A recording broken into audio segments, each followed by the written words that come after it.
చంద్రబాబు గారు అధికారం చేపట్టిన ఏడాది తర్వాత తొలిసారిగా పబ్లిక్‌కి పూర్తి స్థాయి డబ్బులు ఇచ్చేది. అది కూడా మహిళలకి ఇస్తానన్నటువంటి ఏడాదికి 18,000, నిరుద్యోగులకి ఇస్తానన్నటువంటి ఏడాదికి రూ. 36,000 డబ్బులు గాకుండా ఒక కీలకమైనటువంటి అడుగు. ఒక 2 నెలల తర్వాతన బస్సు ఉచితం అన్నారు.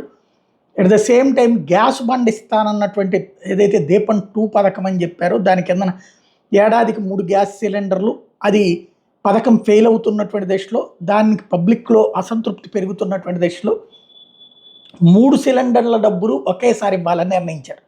అంటే రూ. 850 చొప్పున 3 8లు 2,400 3 50లు రూ. 150 అంటే రూ. 2,550 ఒకేసారి అకౌంట్లో వేస్తారు.